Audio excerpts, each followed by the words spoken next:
Welcome dear students in transformer. Today we are going to discuss a parallel operation of transformer.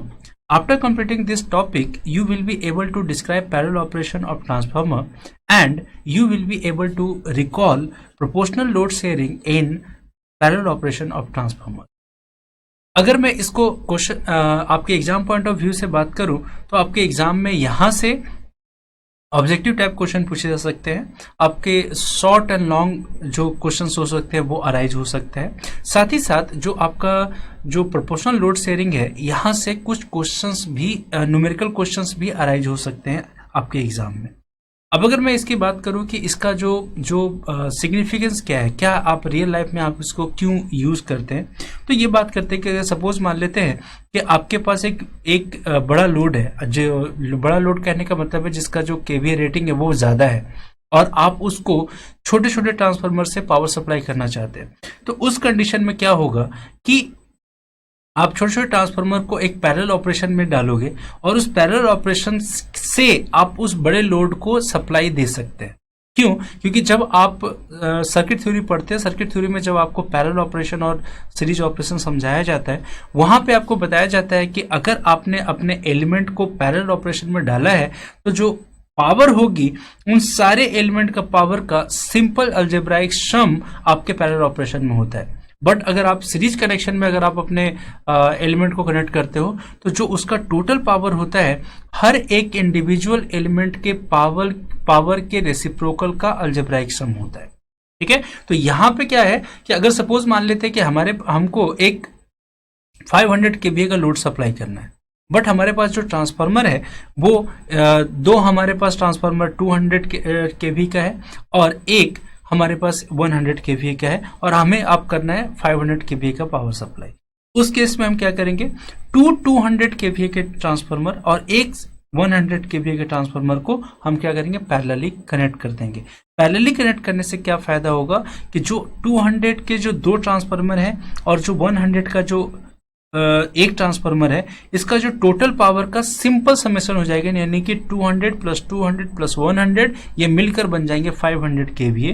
तो ये तीनों transformer बहुत आसानी से आपके 500 केवीए लोड को पावर सप्लाई कर सकता है।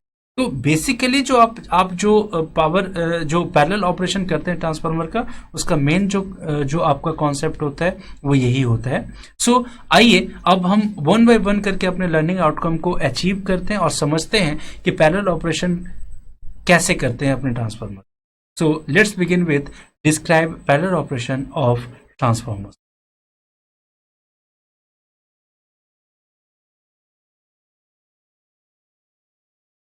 तो अब यहाँ पे हम डिस्कस कर रहे हैं पैरेलल ऑपरेशन ऑफ ट्रांसफार्मर्स। तो सबसे पहले बात करें कि पैरेलल ऑपरेशन करने का मतलब क्या होता है। आप जानते हो कि जो आपका ट्रांसफार्मर है, ट्रांसफार्मर में आप दो वाइंडिंग यूज करते हैं। पहला वाइंडिंग होता है आपका हाई वोल्टेज वाइंडिंग, दूसरा होता है लो वोल्टेज वाइंडिंग। ठीक है, अब इन्हीं में से कोई एक प्राइमरी वाइंडिंग बनेगा जब आप सोर्स से कनेक्ट करोगे और सेकेंडरी वाइंडिंग बनेगा जब आप लोड से कनेक्ट। तो यहाँ पे पैरेलल ऑपरेशन ऑफ ट्रांसफार्मर कहने का मतलब है कि प्राइमरी साइड और सेकेंडरी साइड दोनों ही साइड में आपके ट्रांसफार्मर का पैरेलल ऑपरेशन होना चाहिए। ऐसा नहीं कि आपके पास अगर सपोज दो ट्रांसफार्मर है तो आप उसने उसको प्राइमरी साइड में आपने उसको पैरेलल में कनेक्ट कर दिया और सेकेंडरी साइड को आप ऐसे ही छोड़ दे रहे हो या फिर उसको सीरीज में कनेक्ट कर दे रहे हो। पैरेलल ऑपरेशन ऑफ ट्रांसफार्मर कहने का मतलब ही होता है कि आप उसको प्राइमरी साइड में भी पैरेलली कनेक्ट करोगे और सेकेंडरी साइड में भी पैरेलली कनेक्ट करोगे। दैट मीन्स कि आपके जो ट्रांसफार्मर्स होंगे उसके लिए कॉमन सोर्स भी होगा और कॉमन लोड भी होगा। जैसे अभी जस्ट मैंने आपको एक एग्जांपल दिया कि अगर सपोज मान लेते हैं कि आपको 500 केवीए का पावर सप्लाई करना है, 500 केवीए का कोई लोड है और सपोज आपके पास इस बार 250 केवीए का ही दो ट्रांसफार्मर है। तो ये जो 250 केवीए के दो ट्रांसफार्मर हैं, इनको क्या करना पड़ेगा, आपको पैरेलल ऑपरेशन करना पड़ेगा, यानी कि उसको प्राइमरी साइड से भी दोनों को पैरेलली कनेक्ट करना पड़ेगा, सेकेंडरी साइड से भी दोनों को पैरेलली कनेक्ट करना पड़ेगा।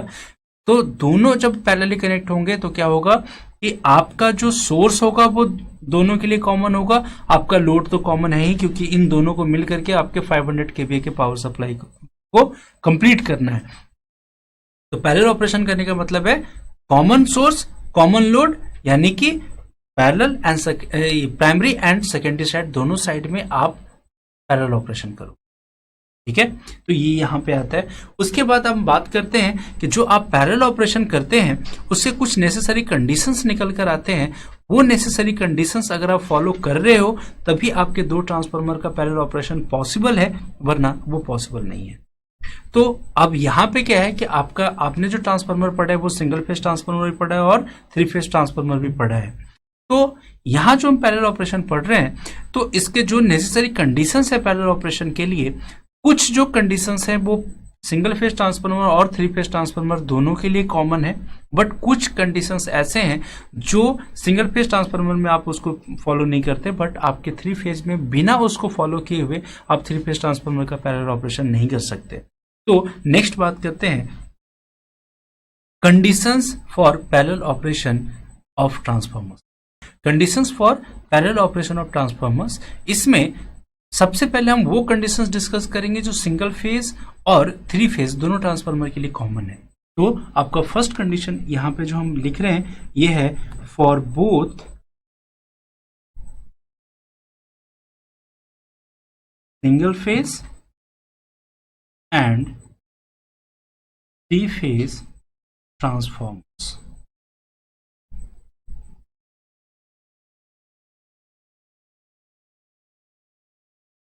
ठीक है, उसमें जो आपके नेसेसरी कंडीशंस आते हैं वो फॉलोइंग है।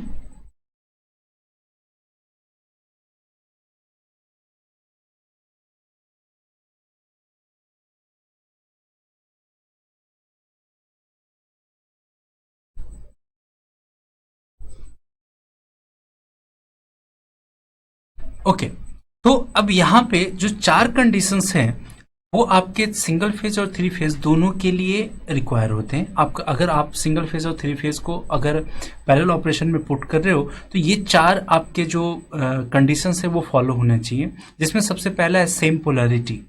ठीक है, जो आप दो ट्रांसफार्मर या 2 से अधिक ट्रांसफार्मर को जो आप पैरेलल ऑपरेशन में पुट करने वाले हो उसकी पोलैरिटी सेम होनी चाहिए। यानी कि अगर आपका जितने भी ट्रांसफार्मर को आप पैरेलल ऑपरेशन में डाल रहे हो वो सारे के सारे आपके सब्ट्रैक्टिव पोलैरिटी के हैं, तो सब्ट्रैक्टिव पोलैरिटी के सारे ट्रांसफार्मर होने चाहिए। यानी कि आपके ट्रांसफार्मर का जो पोलैरिटी हो वो सेम होना चाहिए, और इसी के लिए हम यहाँ पे क्या करते हैं, पोलैरिटी टेस्ट करते हैं। और ये आपका जो है ये आपका मस्ट कंडीशन बन के जाता है कि अगर आपके ट्रांसफार्मर की पोलैरिटी सेम नहीं होगी तो उन ट्रांसफार्मर्स के बीच में पैरेलल ऑपरेशन पॉसिबल नहीं होगा।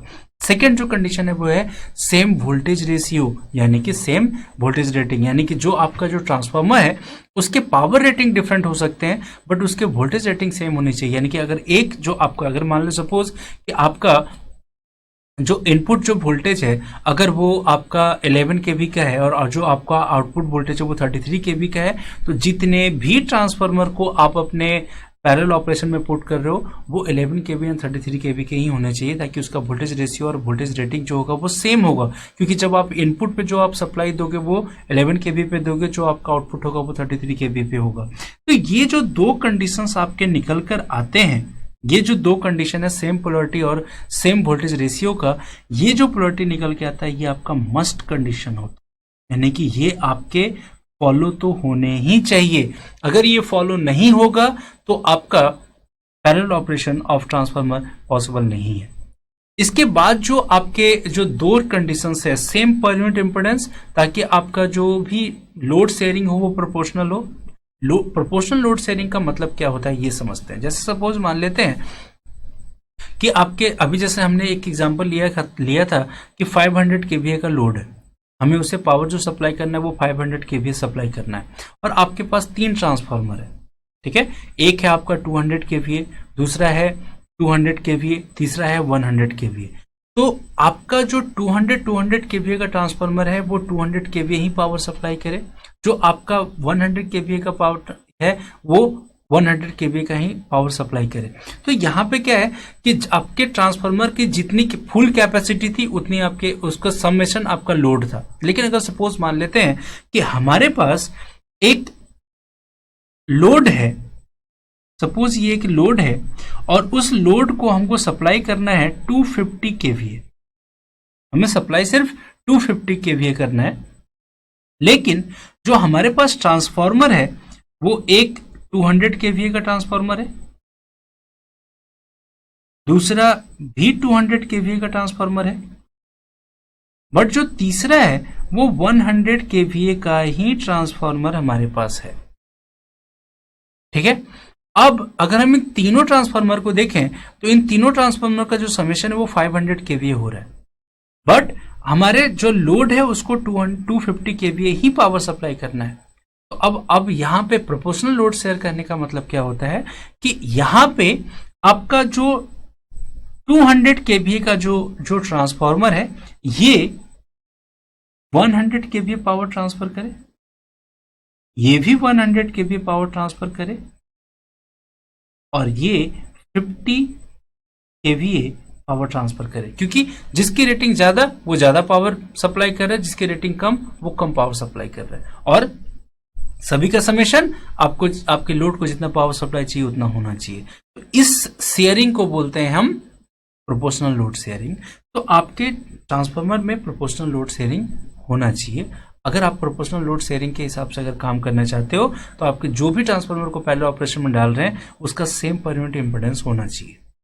सेम आपके जो ट्रांसफार्मर है उसका X/R यानी कि रिएक्टेंस अपॉन रेजिस्टेंस का जो रेशियो है वो आपका सेम होना चाहिए।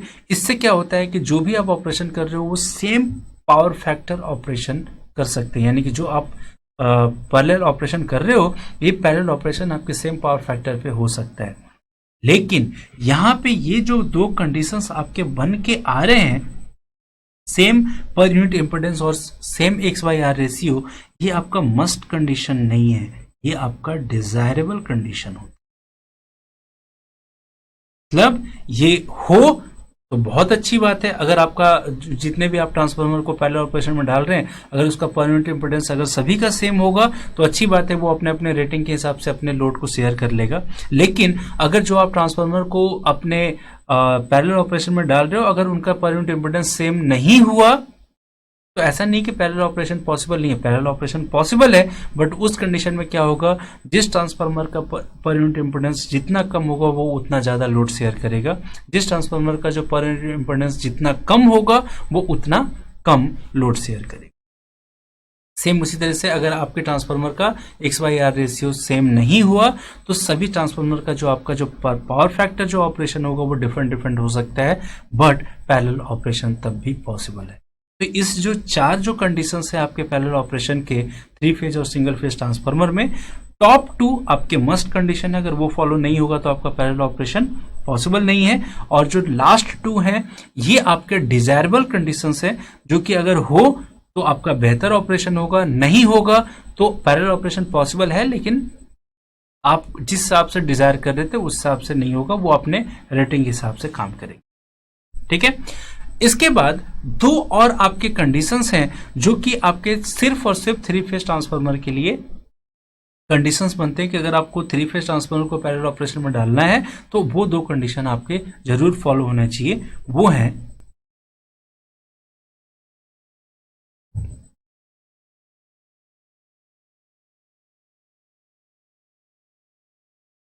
ओके तो यहां पे क्या है आपका, अब जो जो जो 3 फेज ट्रांसफार्मर है उसके लिए 2 एडिशनल कंडीशंस और आते हैं। एक होता है सेम फेज सीक्वेंस, तो एक कंडीशन है वो सेम फेज सीक्वेंस।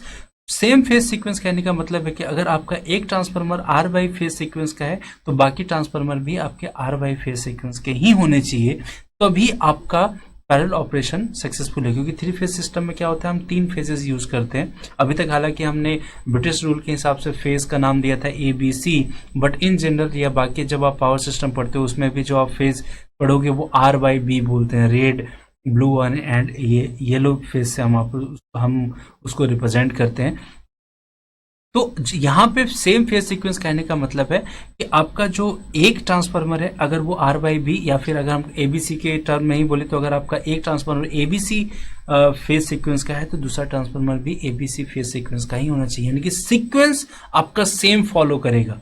सीक्वेंस, अब यहाँ पे अगर हम बात करें सर फेज सीक्वेंस क्या होता है, तो फेज सीक्वेंस को समझने के लिए आप ये बोल सकते हो कि जो आपके जो 3 फेज सिस्टम होते हैं, जैसे सपोज मैं एक बनाता हूं कि आपका अगर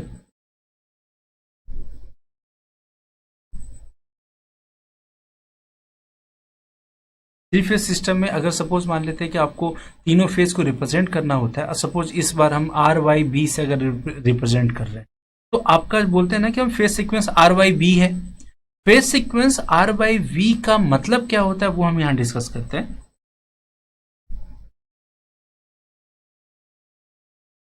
ठीक है, तो अब यहां पे आप देख सकते हो कि आप यहां पे समझ सकते हैं R Y B phase sequence कहने का मतलब क्या होता है। R Y B phase sequence कहने का मतलब होता है कि जो भी आपका वेवफॉर्म पैटर्न है उसमें किसी एक पॉइंट को आप रेफरेंस पॉइंट बना लो, उस रेफरेंस पॉइंट पे देखो कि सबसे पहले कौन सा फेज अपीयर हो रहा है, उसके बाद कौन सा फेज अपीयर हो रहा है, उसके बाद कौन सा फेज अपीयर हो रहा है, और इससे जो एक सीक्वेंस बनता है आपका वो फेज सीक्वेंस कहलाता है। जैसे यहाँ पे देखें तो सबसे पहले जो आपका फेज सीक्वेंस बन रहा है वो आर का बन रहा है, यानी रेड जो है वो सबसे पहले टॉप पे आ रहा है, उसके बाद जो टॉप पे आ रहा है वो वाई आ रहा है, उसके बाद जो टॉप पे आ रहा है वो बी आ रहा है, और ये सेम फेज जो सीक्वेंस है वो हर बार हर टर्म के लिए होता चला जा रहा है। तो यहां पे बार बार जो आपका फेज सीक्वेंस आ रहा है वो कौन सा आ रहा है, R Y B, R Y B, R Y B. तो यहां पे ये जो सीक्वेंस आए इसको आप बोल रहे हो R Y B phase sequence. तो अगर सपोज मान लेते हैं कि जो आपका ट्रांसफार्मर है, थ्री फेज ट्रांसफार्मर है, अगर एक ट्रांसफार्मर में ये उसके फेज सीक्वेंस है तो बाकी ट्रांसफार्मर के भी फेज सीक्वेंस सेम होंगे। ठीक है, इसके फेज सीक्वेंस सेम होने से क्या होगा कि दोनों ट्रांसफार्मर के बीच का जो फेज एंगल डिफरेंस होगा वो जीरो हो जाएगा, इसलिए आपका जो सेकंड कंडीशन बन के आ रहा है वो बन के आ रहा है जीरो फेज डिफरेंस।